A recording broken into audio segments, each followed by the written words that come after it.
మన VVIT university, absolute discipline, absolute education.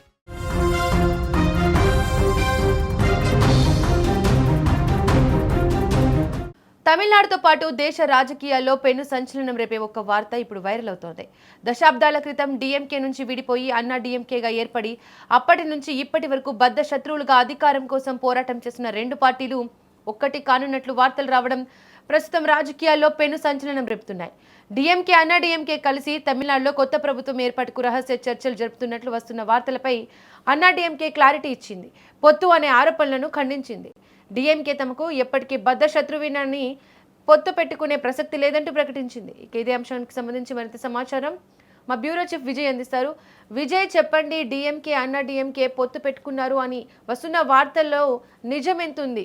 Yes Deepika, నిన్న సాయంత్రం నుంచి అటు తమిళనాడు రాజకీయాలు యావత్ దేశాన్నంతా కూడా ఒక రకంగా ఉత్కంఠ రేపెత్తే పరిస్థితులను తీసుకొచ్చాయని చెప్పాలి. ఎందుకంటే నిన్న చూస్తే ఒక్కసారిగా విజయ్ ఇవాళ ప్రమాణ స్వీకారం, సరిగ్గా ఇప్పుడు మనం మాట్లాడుకుంటున్నటువంటి ఈ టైంలో విజయ్ ముఖ్యమంత్రిగా ప్రమాణ స్వీకారం చేయాల్సినటువంటి పరిస్థితి. అయితే గవర్నర్ అందుకు నో చెప్పినటువంటి పరిస్థితి. ఎందుకంటే విజయ్ ముఖ్యమంత్రిగా అవడానికి, ప్రభుత్వాన్ని ఏర్పాటు చేయడానికి తగినంత సంఖ్యాబలం విజయ్ దగ్గర లేదని, అలాగే ముందు మెజారిటీని నిరూపించుకున్న తర్వాత ఎమ్మెల్యేలకు సంబంధించినటువంటి జాబితాను తనకిచ్చిన తర్వాతే అప్పుడు ప్రభుత్వాన్ని ఏర్పాటు చేయాలి, అప్పుడు ప్రమాణ స్వీకారానికి కూడా ముందుకు రావాలి అంటూ కూడా గవర్నర్ రాజేందర్ పర్లికర్ ఒక క్లియర్ కట్గా ఒక మెసేజ్ని ఆయన ఇవ్వడం, నేరుగా విజయ్కి ఆ విషయాన్ని చెప్పడం జరిగింది. విజయ్ నిన్న మధ్యాహ్నం నేరుగా గవర్నర్ని కలిశారు. లోక్ భవన్కి వెళ్ళి గవర్నర్ని కలిసిన తర్వాత తన వద్ద కాంగ్రెస్ పార్టీతో ఉన్నటువంటి 5 మంది ఎమ్మెల్యేలతో పాటు తన వద్ద గెలిచినటువంటి 108 మంది, అంటే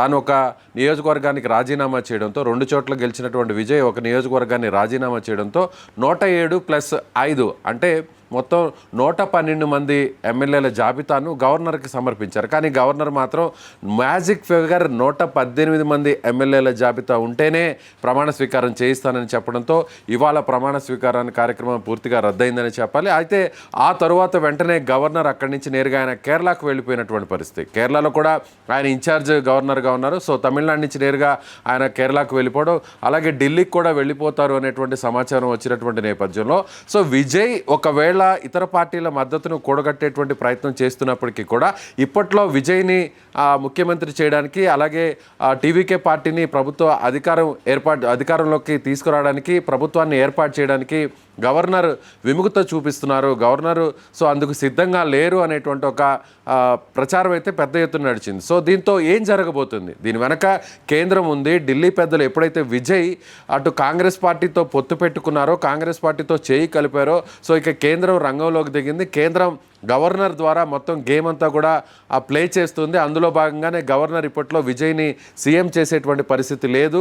అందుకు తగ్గ అనుకూలమైనటువంటి వాతావరణం లేదు. కాబట్టి నెక్స్ట్ ఏం జరగబోతుంది అనేటువంటి ఒక చర్చ అటు మీడియాలోనూ రాజకీయ వర్గాల్లోనూ పెద్ద ఎత్తున నాయకులందరిలో కూడా జరిగింది. అయితే నిన్న సాయంత్రం కొన్ని మీడియా ఛానల్స్లోనూ ఒక వార్త అయితే సర్క్యులేట్ అయింది. అంటే అన్ని ఆల్మోస్ట్ అటు తెలుగు మీడియా కావచ్చు, నేషనల్ మీడియా కావచ్చు, అన్నిట్లో కూడా ఒక వార్త సర్క్యులేట్ అయింది. ఏంటంటే అన్నా డిఎంకే ఈ 2 పార్టీలు కలవబోతున్నాయి.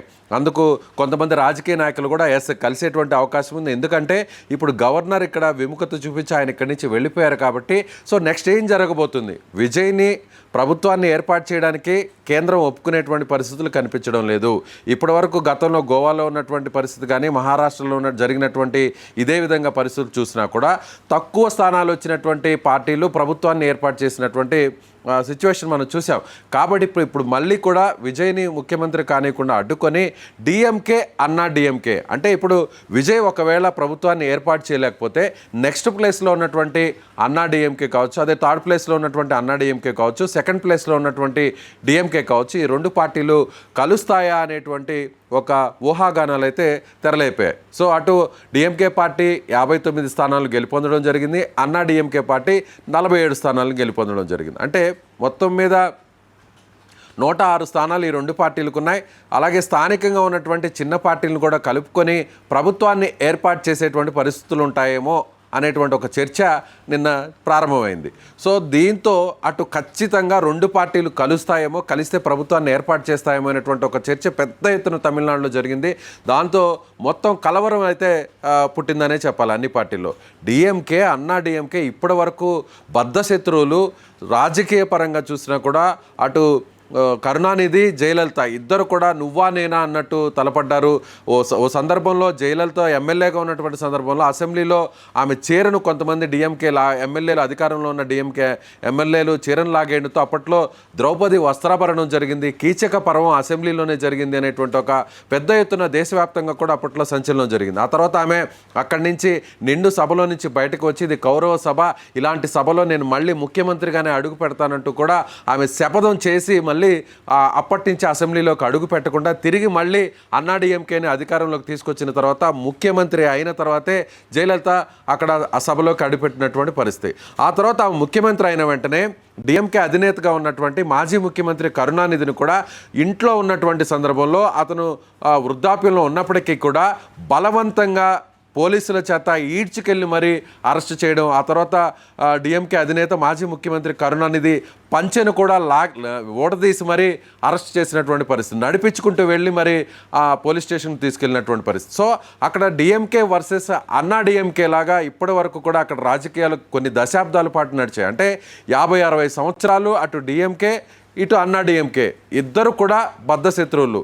ఇద్దరు పార్టీ అధినేతలు కూడా ఒకరు అధికారంలోకి వస్తే ఇంకొకరి మీద కక్ష సాధింపు, ఇంకొకరు అధికారంలోకి వస్తే ప్రత్యర్థి పార్టీల మీద కక్ష సాధింపు, ఆ పార్టీలకు సంబంధించినటువంటి పథకాలు వాటన్నిటిని కూడా రద్దు చేయడం జరిగేది.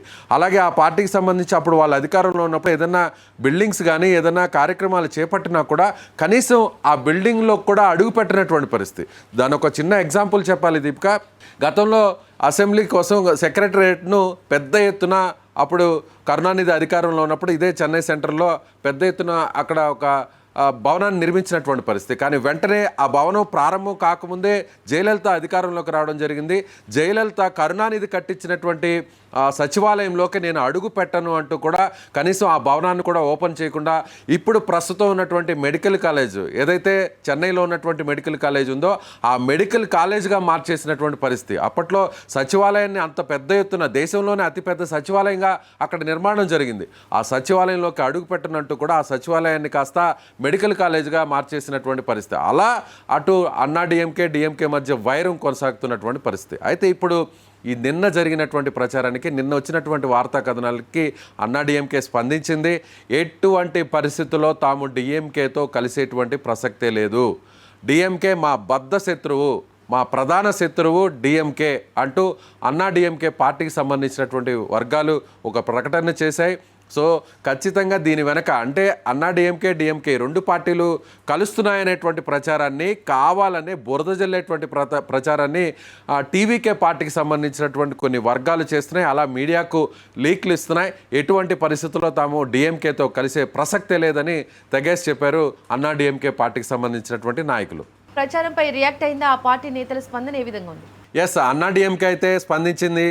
సో ఎటువంటి పరిస్థితుల్లో డిఎంకేతో కలిసే ప్రసక్తే లేదని చెప్పడం జరిగింది. అదేవిధంగా డిఎంకే కూడా కొద్దిసేపటి కిందటే తన స్పందన కూడా ఇచ్చింది. డిఎంకే పార్టీకి సంబంధించిన అధినేత మాజీ అంటే ప్రస్తుత ఆపద్ధర్మ ముఖ్యమంత్రిగా ఉన్నటువంటి స్టాలిన్ కూడా రియాక్ట్ అయ్యారు.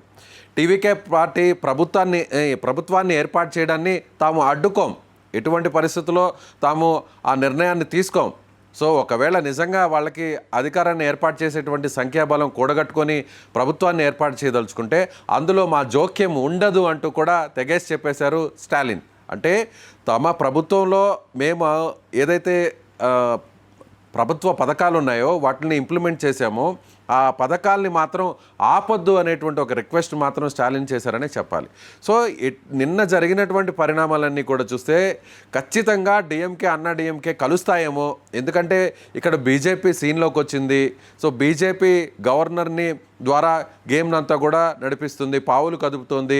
సో గవర్నర్ కూడా తమిళనాడులో అందుబాటులో లేకుండా మళ్ళీ ఒకవేళ విజయ్ కొంతమంది మద్దతు సపోర్ట్ తీసుకొని గవర్నర్కు ఆ లేఖను సమర్పించడానికి కూడా గవర్నర్ అందుబాటులో లేకుండా చేశారు. కాబట్టి ఇక తదుపరి నిర్ణయం ఏముంటుంది, తదుపరి నెక్స్ట్ ప్లాన్ ఏమై ఉంటుంది అంటే ఉన్నది ఒకటే ఒక ప్లాను, విజయ్ ఏదన్నా పార్టీతో కలిసి ప్రభుత్వాన్ని ఏర్పాటు చేయడం, లేదంటే చిన్న పార్టీలతో కలిసి ప్రభుత్వాన్ని ఏర్పాటు చేయడం, అది జరగదీయకుండా బీజేపీ అడ్డుకుంటే నెక్స్ట్ ఏం చేయాలి? నెక్స్ట్ అన్నా డిఎంకే ఈ రెండు పార్టీలు కలిస్తేనే అప్పుడు ప్రభుత్వాన్ని ఏర్పాటు చేసేటువంటి అవకాశం ఉంది. సో అలాంటి పరిస్థితులు ఏమన్నా జరుగుతున్నాయా? అన్నా డిఎంకే ద్వారా డిఎంకే పార్టీతో కలిసి సంప్రదింపులు జరపడానికి బీజేపీ ఏదన్నా ప్లాన్ చేసిందా? ఎందుకంటే టీవీకే పార్టీ అధినేత విజయ్ కాంగ్రెస్తో కలిశాడు కాబట్టి, బీజేపీకి కాంగ్రెస్ పార్టీ బద్ధశత్రువు కాబట్టి, కాంగ్రెస్ రహిత ప్రభుత్వాలను ఈ దేశంలో ఏర్పాటు చేస్తామని బీజేపీ పదే పదే చెప్తుంది కాబట్టి, కాంగ్రెస్ని ఈ దేశం నుంచి పారిపోయేలా చేస్తామని పదే పదే మోడీ షా చెప్తున్నారు కాబట్టి, ఇప్పుడు కాంగ్రెస్ పార్టీ సపోర్ట్తో మళ్ళీ తమిళనాడులో అధికారంలోకి వస్తే కాంగ్రెస్ కూడా ఇక్కడ అధికారంలో తమ భాగస్వామి ఉంటుంది కాబట్టి బీజేపీకి అది నచ్చదు కాబట్టి, ఎటువంటి పరిస్థితుల్లో బీజేపీ ఎందుకు ఒప్పుకోదు కాబట్టి, ఇక తదుపరి ప్లాన్ను అన్నా డిఎంకే రెండు పార్టీలను కలపడానికి బీజేపీ ప్రయత్నిస్తుంది అనేటువంటి ఆలోచన అక్కడ ఉన్నటువంటి రాజకీయ వర్గాలన్నీ కూడా చేశాయి. అందుకు తగ్గట్టుగానే అన్నా డిఎంకే రెండు పార్టీలు కలవబోతున్నాయి అనేటువంటి ఒక ఊహాగానాలు, ఒక ప్రచారం అయితే జరిగింది. అయితే అటు అన్నా డిఎంకే కానీ డిఎంకే పార్టీ కానీ దీని మీద క్లారిటీ ఇచ్చిందని చెప్పాలి. అన్నా డిఎంకేతో కలిసే ప్రసక్తే లేదని అన్నా డిఎంకే చెప్పడం జరిగింది. డిఎంకే మాత్రం టీవీకే పార్టీ ప్రభుత్వ ఏర్పాటును తాము అడ్డుకోము, తాము ప్రభుత్వం నుంచి వైదొలుగుతున్నాము, రాజీనామా చేసామని నేరుగా స్టాలిన్ చెప్పడం జరిగింది. దీపిక, విజయ్, ఇటు తమిళనాడులో రాజకీయ సమీకరణాలు మారుతున్న కొద్దీ ఈ రాజకీయంగా తమిళనాడులో ఏ విధంగా కొత్త మార్పులు వచ్చే అవకాశం ఉంది? ప్రస్తుతం ఉన్నటువంటి పరిస్థితులు చూస్తే ఇంకా కూడా కోర్టులో బాల్ అయితే విజయ్ దగ్గరే ఉంది. సో విజయ్ ప్రస్తుతానికి కావాల్సినటువంటి ఎమ్మెల్యేల మద్దతు దాదాపు ఒక 6 మంది ఎమ్మెల్యేల మద్దతు వస్తే ఖచ్చితంగా విజయ్ ప్రభుత్వాన్ని ఏర్పాటు చేస్తారు. అయితే వామపక్షాలు పూర్తి స్థాయిలో ఇంకా స్పందించలేదు. వామపక్ష పార్టీల్లో సిపిఐ 2 ఎమ్మెల్యేలు ఉన్నటువంటి సిపిఐ విజయ్తో కలవడానికి సిద్ధంగా ఉన్నట్టుగా ప్రచారం జరుగుతుంది. మరోవైపు ఇప్పటికే వీసీకే పార్టీ అయితే మాత్రం విజయ్తో కలిసే ప్రసక్తే లేదని చెప్పడం జరిగింది. మరోవైపు పిఎంకే పార్టీ ఇప్పటికే అన్నా డిఎంకే కూటమిలో ఉంది కాబట్టి పిఎంకే పార్టీ కూడా బీజేపీ చెప్పినట్టు వింటుంది కాబట్టి పిఎంకే పార్టీ దగ్గర 4 ఎమ్మెల్యేలు ఉన్నారు. సో పిఎంకే పార్టీ ఇప్పటి వరకు కూడా క్లారిటీ ఇవ్వలేదు. అదేవిధంగా మరొక పార్టీ అమ్మ ఏఐడిఎంకే పార్టీకి సంబంధించినటువంటి 1 ఎమ్మెల్యే ఉన్నారు. వాళ్ళు కూడా ఇప్పటివరకు ఎలాంటి క్లారిటీ ఇవ్వలేదు. ప్రస్తుతం విజయ్ దగ్గర కాంగ్రెస్ పార్టీకి సంబంధించినటువంటి 5 మంది ఎమ్మెల్యేల మద్దతే ఉంది.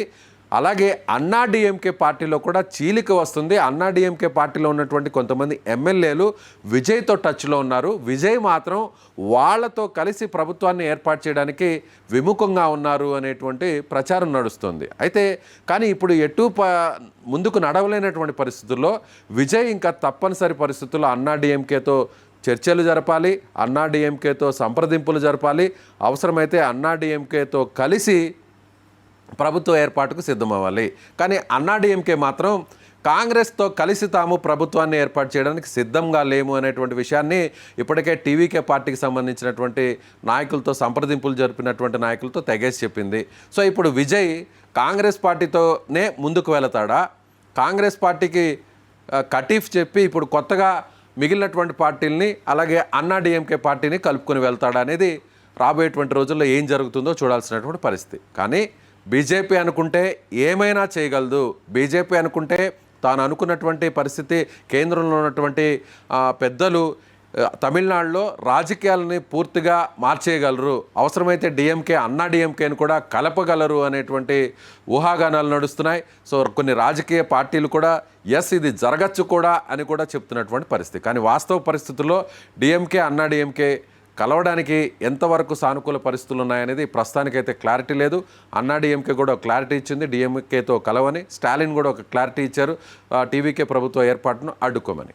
మొత్తానికి తమిళనాడు రాజకీయాల్లో డిఎంకే అన్నా డిఎంకే పొత్తు ప్రచారం పెద్ద సంచలనంగా మారింది. అయితే ఈ వార్తలను అన్నా డిఎంకే పూర్తిగా ఖండిస్తూ డిఎంకే తమకు ఎప్పటికీ బద్ధ శత్రువేనని స్పష్టం చేసింది. మరోవైపు డిఎంకే వర్గాలు కూడా ఈ ప్రచారాన్ని పెద్దగా పట్టించుకోకుండా రాజకీయ వదంతిగానే చూస్తున్నాయి. ప్రస్తుతం 2 పార్టీల మధ్య అధికారికంగా పొత్తు సంకేతాలు కనిపించకపోయినా తమిళ రాజకీయాల్లో వేగంగా మారుతున్న పరిణామాలు ఆసక్తిని రేకెత్తిస్తున్నాయి. రాబోయే రోజుల్లో ఎమ్మెల్యేల సమావేశాలు, రాజకీయ చర్చలు తమిళనాడు రాజకీయాలను మరింత హీట్ ఎక్కించే అవకాశం కనిపిస్తోంది.